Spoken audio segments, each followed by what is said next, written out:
નમસ્કાર, આપ જોઈ રહ્યા છો સ્પાર્ક ટુડે ન્યૂઝ। સમગ્ર ગુજરાતની સાથે વડોદરા, છોટાઉદેપુર જિલ્લાઓમાં પાછલા 36 કલાકમાં એકધારી મેઘમહેર થતા તેની સીધી અસર ડભોઈ તાલુકામાં જોવા મળી છે। ડભોઈ તાલુકાના નદી નાળા પણ છલકાઈ ચૂક્યા છે, જેમાં સૌથી વધુ અસર તાલુકામાંથી પસાર થતી ઢાઢર નદી પર જોવા મળી છે। તાલુકાના ઢોલાર ગામથી લઈ કરજણ સુધી જતી આ નદી માત્ર વરસાદી પાણી ન લઈ ગાડી તૂર બની ચૂકી છે, જેને લઈ ડભોઈ તાલુકાના 17 જેટલા ગામોને એલર્ટ કરી દેવામાં આવ્યા છે। સાથે જ જો કોઈ વિકલ્પ માર્ગ જોવા જઈએ તો આ તમામ લોકોને કપુરાઈ ચોકડી નેશનલ હાઈવે નંબર 48 પરથી ફરીને 55 થી 60 કિલોમીટરનો ફેરાવો કરવો પડે તેવી શક્યતાઓમાં મુકાઈ ગયા છે। તેઓ ફરીને જતા તો તેઓની સમય મર્યાદા પણ પૂર્ણ થઈ જાય છે।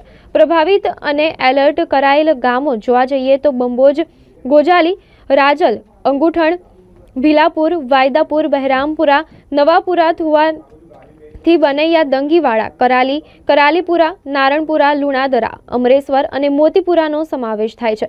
જો કે પૂરની પરિસ્થિતિ હજુ એટલી વકરી નથી કે પ્રભાવિત ગ્રામજનોને સ્થળાંતર કરવાનો વારો હજુ સુધી આવ્યો નથી, પરંતુ એક વાત ચોક્કસ છે કે ડભોઈનો ડિઝાસ્ટર મેનેજમેન્ટ હાલ તદ્દન ફેલ થતું જોવા મળી રહ્યું છે। ગાંડીતુર બની ચૂકી હોય તો આવનાર દિવસોમાં જો પંચમહાલ જિલ્લાના દેવડેમમાંથી પાણી છોડવામાં આવે તો ડભોઈ પંથકની કેવી હાલત થાય એ તરફે ડિઝાસ્ટર મેનેજમેન્ટ દ્વારા કોઈ પણ નક્કર પગલાં ભર્યા હોય તેમ જણાતું જ નથી।